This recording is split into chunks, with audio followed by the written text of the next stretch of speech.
Bonjour tout le monde, je suis ravie de vous retrouver dans cette nouvelle vidéo pour vous faire mon bilan du mois de janvier qui est assez relié à ma vidéo sur les bonnes résolutions, sur ce que j'aimerais lire cette année parce qu'au final, j'ai lu déjà un premier livre que j'avais prévu de découvrir cette année. Donc voilà, si vous n'avez pas vu ma précédente vidéo, je vous la mets en barre d'infos ou dans le petit i si vous souhaitez aller la voir. Ce mois-ci, donc on est déjà fin janvier, je l'ai pas vu passer et je suis tellement absorbée par l'université que c'est assez difficile de faire autre chose. D'habitude en plus le mois de janvier est mon meilleur mois de lecture et c'est mes plus gros coups de cœur fantasy, et malheureusement ce mois-ci c'est pas trop le cas. J'ai plutôt des lectures en demi-teinte et je vais commencer tout de suite parce que sinon ça va être assez long. J'ai tout d'abord commencé l'année avec La Belle Sauvage de Philippe Pullman aux éditions Gallimard Jeunesse, qui est un joli pavé qui se passe 10 ans avant À la croisée des mondes, la trilogie jeunesse ultra connue que j'ai découvert il y a 2 ans et que j'aimais beaucoup. Ici dans cette nouvelle trilogie, le premier tome se passe 10 ans avant, on va suivre Malcolm Polstead qui est un jeune fils d'aubergiste qui traîne un peu entre l'auberge pour écouter ce qui s'y passe, voilà, il va aussi à l'école et joue avec ses copains et il se passe pas mal de choses étranges à son école au niveau gouvernemental, on va dire. Il est aussi très proche des sœurs du prieuré avec qui il va être et ça tombe bien parce que un jour un petit bébé de 6 mois va arriver au prieuré, il va être pris sous la protection des bonnes sœurs et Malcolm va s'attacher à cet enfant et va vouloir lui aussi le protéger. Donc voilà, je vous en dis pas plus. La 4e de couverture en dit énormément, beaucoup, quasiment jusqu'à la moitié du roman. J'ai préféré la première partie du livre qui est beaucoup plus simple, beaucoup plus posée. On est plus dans l'apprentissage, dans l'éducation que dans l'action. La seconde partie, elle, est vraiment proche de l'action et si vous préférez ça, je pense qu'elle pourrait vous plaire. Mais je la trouve trop épisodique et trop presque anecdotique, ça va dans le fantastique et j'ai moins apprécié cette partie-là, tandis que la première partie se concentre sur tout ce qui est relation enfant-adulte et je l'ai trouvé géniale. C'est une des meilleures relations enfant-adulte que j'ai pu lire dans des romans, qui plus est des romans jeunesse. Donc vraiment très bien faite, vraiment avec de l'écoute, beaucoup d'écoute, de discussion, d'explication, et ça m'a beaucoup plu. Ensuite j'ai énormément aimé la manière dont les dialogues étaient écrits, ils sont écrits avec justesse, ils sont ancrés dans l'histoire et ils sont surtout ancrés dans leur contexte, c'est-à-dire qu'il y a beaucoup de dialogues lorsque les personnages parlent entre eux. Évidemment lorsque les personnages parlent entre eux, mais lorsqu'ils sont en train de faire quelque chose, souvent les personnages sont en train de nettoyer quelque chose, de cuisiner, je sais pas, de ranger, de préparer, de se préparer, enfin voilà. Et du coup, les dialogues s'inscrivent vraiment là-dedans et ils ne coupent pas leur action pour juste faire un dialogue presque sorti un peu de nulle part. C'est vraiment bien mis en contexte et ça m'a beaucoup plu. C'est un roman que j'ai pris beaucoup de plaisir à lire et vers lequel j'avais envie de retourner. Donc voilà, s'il vous tente, je vous le conseille. Maintenant la question de lire avant ou après, il peut se lire avant.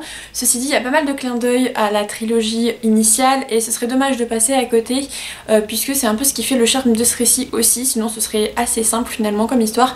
Donc voilà, si vous avez déjà lu la trilogie, vous pouvez bien entendu le découvrir celui-ci. D'après ce que j'ai pu voir, le tome 2 se passerait 10 ans après La Croisée des Mondes et lui j'ai vraiment encore plus envie de le lire. Ensuite, j'ai lu un essai, donc voilà, je voulais lire des essais de Mona Chollet. Donc Mona Chollet qui est très connue en ce moment pour avoir écrit Sorcière, qu'on voit absolument partout. Elle a aussi écrit Beauté fatale et moi j'ai découvert donc Chez soi, qui est un essai sur le fait d'habiter sa maison, le fait d'être bien chez soi. C'est un livre qui va beaucoup parler aux casaniers, aux introvertis, aux personnes qui aiment passer du temps à l'intérieur plutôt qu'à l'extérieur, qui sont plus confortables dans leur cocon on va dire, et c'est toute la première partie du roman que j'ai préférée, sur l'agencement des pièces, sur l'importance de la place de la bibliothèque, et ça c'était très intéressant. Bien entendu on va aussi parler de la crise du logement avec des logements chers, des logements peu confortables, de la difficulté de trouver des logements. Cette partie-là m'a pas vraiment intéressée. Ceci dit, il y avait toute une critique de la tiny house. Alors, je suis une grande fan de l'architecture des tiny house, qui en fait prend racine dans la précarité américaine et dans le fait que les Américains ne peuvent pas se payer de maison. et à contrario peuvent se payer des tiny houses du coup, mais qui est finalement un habitat assez précaire pour le quotidien. Et du coup c'était très intéressant cette partie là, même si c'est pas celle que j'ai préférée. Il y a aussi une partie sur la femme au foyer et la femme à la maison, très engagée, et j'ai trouvé ça très intéressant. La dernière partie est intéressante aussi puisqu'elle va traiter plutôt donc du fait d'habiter avec d'autres personnes et de la taille de la maison dont on a besoin finalement. Donc voilà, j'ai une lecture un petit peu mitigée, elle est très intéressante, j'ai appris plein de choses sur certains faits, notamment sur le logement, la tiny house, c'est ce que j'ai vraiment trouvé intéressant, et sur tout ce qui est agencement de la maison. C'est ce que j'ai préféré aussi, ça me donne envie d'en savoir plus sur tout ce qui est architecture intérieure, déco, voilà tout ça. Mais pas seulement déco au sens Pinterest et Instagram, vraiment au sens presque psychologie du terme. Qu'est-ce que ça peut apporter à l'être humain d'agencer sa maison et de vivre de telle manière, presque à l'idée feng shui en fait. Mais voilà, j'ai une lecture un peu en demi-teinte. Autre lecture en demi-teinte, Reine des Cendres de Erika Johansen, c'est le premier tome de la trilogie du Tierling, ici aux éditions du Livre de Poche, que j'avais reçu de la part de la maison d'édition à sa sortie, que j'avais commencé et j'étais pas très convaincue donc je l'avais arrêté. Et finalement je l'ai repris, j'ai eu envie de le relire et j'ai une lecture un petit peu en demi-teinte parce que ça se lit très bien. Ça se lit facilement, j'ai accroché tout de suite cette fois-ci. Les chapitres sont longs, ils font presque 50 pages, mais personnellement, je ne les ai pas vus passer. Je suis un petit peu mitigée parce que soi-disant ça doit être adapté en film, alors je me demande si ça c'est pas juste marketing, et en plus avec Emma Watson comme héroïne. Sauf que l'héroïne du livre se dépeint tout le temps comme moche, laide, vraiment pas belle en fait, laide, trop grosse, et ça m'a un petit peu embêtée que soi-disant c'est Emma Watson qui doit la jouer parce qu'on voit tous à quoi ressemble Emma Watson et elle n'est absolument pas tout ça. Et du coup je me dis que soit ce sera une partie totalement oubliée du livre alors que pour le coup c'était une héroïne plutôt banale. Et en même temps les remarques incessantes sur le physique étaient un peu pénibles à la longue puisque j'ai envie de dire on a compris et c'est dommage d'en faire tout un plat. Malgré tout, je me dis que l'héroïne, ça peut vraiment être quelque chose qui la complexe et c'est pour ça aussi qu'elle en parle aussi souvent. Mais du coup, j'avais l'impression que c'était presque fait exprès et c'était parfois pas très subtil. La deuxième chose qui m'a gênée, c'est aussi le fait que les nœuds se défont assez rapidement. Notamment en fait, comment dire, il y a plusieurs éléments, on a l'impression que ça va être des gros blocs d'histoire et au final pas du tout. Alors pour quelqu'un qui aime que ça se dénoue vite, que ça aille rapidement, qu'on avance dans l'histoire, ce sera parfait.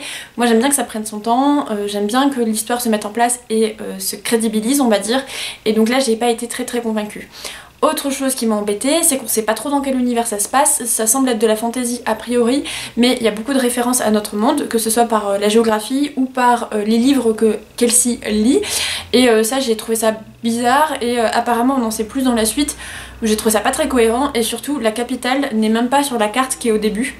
Et alors ça je comprends pas du tout l'intérêt de faire une carte si le lieu principal n'y est pas. Voilà, là on ne sait pas au final où se passe l'histoire. Les petites villes ponctuelles oui, mais la capitale du royaume non. Donc bon, voilà. Un peu mitigée, je sais pas trop ce que vous en avez pensé si vous l'avez lu. Malgré tout, j'ai passé un bon moment de lecture, j'étais contente de revenir vers le livre quand je voulais le lire.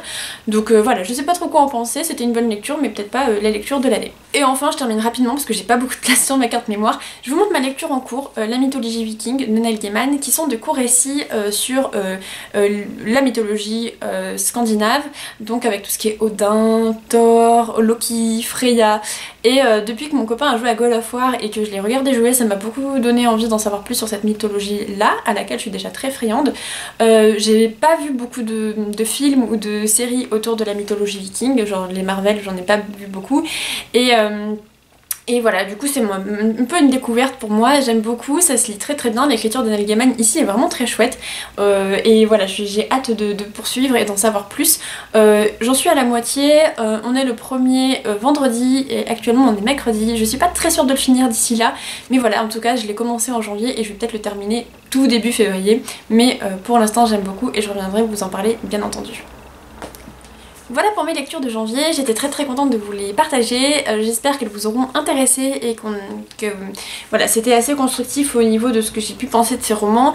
C'est difficile de parler de livres dont je suis mitigée parce que à la fois j'ai envie de vous dire que je les ai appréciés, malgré tout il y a des points qui me gênent et il fallait que je vous le dise.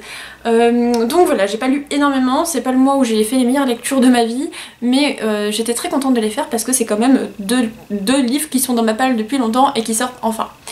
Voilà, je suis ravie de vous avoir fait cette vidéo, j'espère revenir par ici très prochainement. En attendant, je vous fais des bisous et je vous souhaite de bonnes lectures. Salut!